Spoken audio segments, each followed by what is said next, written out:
یاریەکرد لایە ئەو هەواڵی کە باز لە تەقەکردن لە بینای مەکتەبی سیاسی یەکگرتووی ئیسلامی کوردستان دەکات ئایا ڕاستە؟ بەڵێ تا ئێستا هەواڵەکە ڕاستە ئەوەی کە من ئێستا گوێم لێ بووە لە ئەندامانی مەکتەبی سیاسی یەکگرتووی ئیسلامی کە بەشێکیان گەڕاونەتەوە بینای مەکتەبی سیاسی یەکگرتووی ئیسلامی بە دەقیق 9:50 خولێکی ڕێک 5 فیشک بەسەر بینای مەکتەبی سیاسی یەکگرتووی ئیسلامی کوردستان لەسەرم جوو سایدێکە لە پشتمەوەیە ئۆتۆمبیلێکی لە جۆری مۆنیکا کە ئۆتۆمبیلێکی ڕەش بووە تەنها خۆی تێدا بووە 5 فیشکی بەسەر بینای مەکتەبی سیاسی یەکگرتووی ئیسلامی کوردستاندا تەقاندووە ئەتا ئێستا ئەوەی کە من لە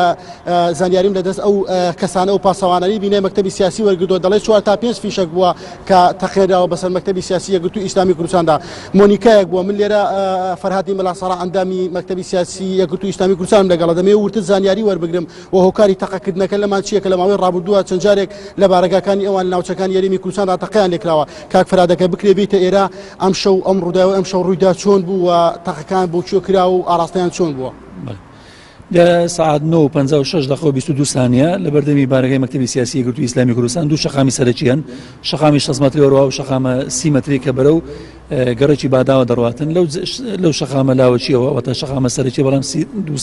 دوو ساید و 30 مەتریە سیارێکی مۆنیکای ڕەش دەستێژیشی گولەی بەسەر بارگای مەکتەبی سیاسی یەکگرتووی ئیسلامی کوردستان کردووە و ئێمەش لەلایەن خۆمانەوە ئیستا خەریکی لێکۆڵینەوەینە هەر ئیجرایشیش پێویست بوو بەرامبەری دەکرێتن لە هەمان کاتدا برادرانی ئاسایش ئاگادارن و ئەوانش بە ئەرکوسشان خوان هەڵدەستن و ئێمە لە ئێستا خەریکی بینینەوەی ئەو دەستە تێکدەر و ڕەشە پیسین کە لە ڕاستیدا هەڵناکە لەگەڵ دیموکراسی هەڵناکە لەگەڵ جیاوازی بیرۆڕە هەڵناکە لەگەڵ ئازادی و ئاروها دوژمنی ئەو میلەتەوە ئەوانە دەبێت لە 2010 برنە بەردەمی دادگا. دەستگا ئەمریکان ئاکاداکردنەوە بەڵام هیچ جێکێکیان نبینم تا ئێستا هیچ جێزگایەکی ئەمنیات و تێرە لەگەڵ قسەی کردبێت. بەڵێ نوێنەری ئاسایش لە ژوورەوە لە ئەمانە خەریکین لێکۆڵینەوە لەگەڵمان. ئەم تەقەکردنە بۆ لە بارگاکانیەوە لە ناوچەکانی دیگەش لە ماوەی ڕابردوودا بووە هۆکاری چییە؟ هۆکاری هەڵوێستی جیاوازە هۆکاری چییە؟ ئێمە پێمان وایە یەکگرتووی ئیسلامی کوردستان هێزیشی سیاسیە لە کوردستاندا واروها بە مەرجعیتێکی ڕۆشنی ئیسلامی میانەڕە و بەردەوام بۆ لە کار و خەباتەکانیدا و زۆر جارش قوربانیمانداوە لە پێناوی ئازادی و بیرۆڕا و جیاوازی و سیاسەتەکانمان دیارە یەکگرتووی ئیسلامی کوردستان بەرپرسیارە بەرامبەر هەڵوێست و هەنگاوەکانی خۆیدا هیوادارینەوە کارێکی دیارە نەخوازراوە هیوادارین کارێک بیتن کە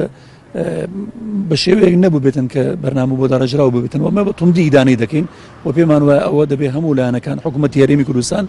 واروها ئەجیزە ئەمنیەکان ئیدانەی بکەنەوە بە دوای دابچن چونکە ئەو دەستە تێکدەرانان خەڵکی کوردستان نانەوێت بە ئارامی بژی و نانەوێت خەڵکی کوردستان لە ئاسوودەی ئۆقرەیدا بن کە خۆشبەختانە خەڵکی کوردستان هەمویان یەک دەنگن کە دەبێ ئارامی و یەکریزی ناوماڵی کورد بپارێزرێت. دەستگا ئەمریکان چی دەڵێت تا ئێستا؟ دەتوانین لە خۆیان بپرسیت. گومان لە هیچەکەن ئێوە خۆتان؟ ئێمە گومانمان لە کەس نییە ئەو مۆزوع پێوەستە بە ڕەوتی لێکۆڵینەوەکان و بزانین چۆن دەبێتن. پێتان وایە ئەمە کاریگەری یاخود هۆکاری ئەوەیە کە دۆخە سیاسەکانی کوردستانەوە؟ ئێمە سیاستەکانمان ڕۆشن بوون یعنی دەکرێتن هەر کەسێکە مەبەستی بوو بێتن پشگیری سیاستەکانی یەکگرتووی ئیسلامی کوردستان بکە بە شێوازی زیادە دەری ببڕێ وار کەسێکیش کە ڕەخنەی بوو بێتن توانێت لە بوارەکانی ڕاگەاندن و تۆڕە کۆمەڵایەتەکاندا نیگەرانی خۆی دەربڕی بێ یان ناو کۆمەلگادا بە سیاسەتێک یا هەڵوێستێکی یەکگرتووی ئیسلامی کوردستان تەفاومی نەکرد بێ ئەمەعزەبنەوە بێ بە لامانەوە شتێکی ئاسایی و لە چوارچێوەی ئازادی بیرۆڕا قبولمان کردووە قبولیشی دەکەین بەڵام ئەوە کە بێ دەستێکی تێک دەربێ و ڕەش بێ و بێوێتن جوانەکانی یەکگرتووی ئیسلامی کوردستان بە گوڵ لە ڕەشەکانی ئەوە بکە ئەوە هەرگیز مەقبول نیە و خەڵکی کوردستانیش قبولی ناکەوە یەکگرتووی ئیسلامی کوردستانیش نەفرەت لێ دەکەوە ئەو ڕێگایە کە دەبێ هەمومان دژی بۆستینەوە. دەمەوێت کاک فەرهاد بە وردی بۆم باسکەی هۆکارەکە چۆن بۆ ڕووداوەکە چۆن بۆ چەند کەس بوون و چی بۆ ئەگەر بۆ بینەرانی باس بکەیت؟ بەڵێ دیارە پێش ڕووداوەکان نەکەوینەوە پێمان خۆشە لە ڕووی لێکۆڵینەوە بە ورتر بچێنەوە ئێستا بینراوە. بەڵێ ئێمە بەچاوی خۆمان لە کامێرەکانی خۆمان بینیمانەتەوە بە دەقیق دمشامان کردیە وەکو عەرزم کردی ڕێک سەعات 9:56 و 22 سانیەش بووە ئەو سارە بە خێرایی ڕۆیوە پەرەسەوانەکانمان هەوڵی خۆیاندایە و هەروەها لە بەرامبەریشمان خەڵکی دیکە بووە شاید حاڵ هەیە بینیوێتی فیشک وەربی ناکەوتووە ئەو فیشەکان ناتوانم بڵێم ینی ڕۆ مەکتەبی سیاسی کردوێتی من ئێستا بە دەقیقی ناتوان پێت بڵێم بزەبت بۆ چی کەوتووە بەڵام ڕاستە خۆ دیارە بە ڕوبەڕووی مەکتەبی سیاسی کردووە. پێتان وایە دەستگا ئەمنیەکان و حکوومەتی هەرێمی کوردستان بکەری ئەم تاوانە ئەم ڕووداوە دەستگیر بکەن یاخود بدۆزنەوە؟ ئەوان بەڵێنی تاویان پێداوێن کە بەڵێ بە هەموو قبولی ناکەنەوە بە دوواداچوونی جدی بۆ دەکەن ئێمەش لە هەمان کاتدا متابعی خۆمان بەردەوام دەکەین. هیچ دەستگایەکی ئەمنی لێرەیە بۆ پاراستنی مەکتەبی سیاسی ئەمشەو؟ ئەمە پاسەوانی خۆمانەیە و پێویستیمان بە پاسەوانەکانی خۆمانەیە واروها ئەگەر پێویستیش بوو ئەوە بەپێی تەقدیر و زروف و زمانە زۆر جار بووە پێویستمان بووەوە داوای هێزی ئاسایشمان کردو بەڵام وا نبینین شاری لە شارێکی ئارامە و گرفتێکی ئەوتۆنیە و گرفتەش هیوادارم عەرەزی بوو بێ وەلاوەچی بوو بێ و جگە لەوە هیچی دیکە نەبوو بێ پاسەوانەکانیەوە هیچ ڕەتێکی ئەوانیان داوەتەوە لە کاتی حاڵەتی تاقیکردنەکە ئۆتۆمبیلە هیچ ڕەتێکی ئۆتۆمبیلە دراوەتەوە دیارە ئەو لە خێرایەکی زۆر ڕۆیوە سیارەکە لە خێرایەکی تون ڕۆیوە پاسەوانەکان هەوڵی خۆیان داوە بەڵام ئەو توانیوێتی دەرباز بێتن ئەوەش پێویستی بە ئیساداکاتی زیاتر هەیە لە مەولا بۆ نمونە ئەینە ڕەنگە ڕێگاکە بەو شێوەیە پێویستی بۆ لەگەڵ لایانی پەیوەنددار لە حکوومەتی هەرێمی کوردستان قسە بکەین بۆ چۆنیتی زەبتکردنی ئەو جۆرە هەنگاوانە. سپاس کاک فرات بەڵێ چی ئەوەی کە گوێبیستی لێبوو لەسەر ڕووداوەکەی ئەم شەو بووکە لە کاتژمێر 9:50 خولەک لە تەقە لە بینای باری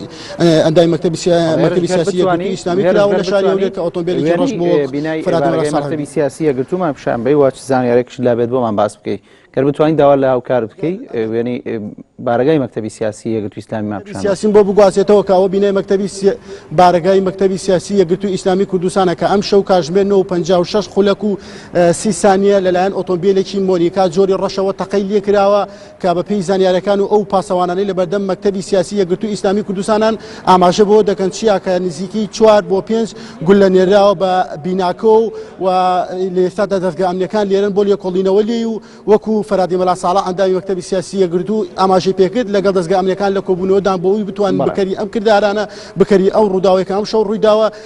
بدەن بە دادگاو یاخود دەستگیری بکەن ئەمەیە چی ئاماژە بە شتێکی دیکە بکەم ئەوەی کە پاسەوانەکان دەڵێن دیار نییە کە بەر بیناکە کەوتووە فیشەکانیان نەچکە چاوەڕێن بۆ ئەوەی سبەینێ بێن لێکۆڵینەوەی لێ بکەن وەسەیری بیناکە بکەن بزان فیشەکەکان بەرچێ کەوتووە و بەرچی کەوتووە دەمەوێت چیا یەکشتی دیکەشت پێ بڵێم جوسایدی 6 مەتری لە تەنیشتی منە کە جوسایدێکی سەرەکیە و جوسایدێکی لاوەکیش لێرەوە هەیە بۆیە مەکتەبی سیاسی یەکگرتوو کەوتۆتە نێوانی هەردووچانە و ڕۆهۆکاری ڕووداوی تەقەکردنەکەش لەوە بووە کە چۆتە سەر ئەم 6 مەتریە دیارە لە ئێستادا ئەندامانی یەکگرتووی ئیسلامی کوردستان دەگەڕێنەوە بارگای مەکتەبی سیاسی یەکگرتووی ئیسلامی کوردستان ئێستا خەلیل ئیبراهیمیش گەڕاوە سەرجەم ئەندامان و لایەنگرانیان دێن بۆ هەواڵ پرسین بەڵێ ئێرش بۆ زانێرێکی تر دەگەڕێم وڵات ئێرش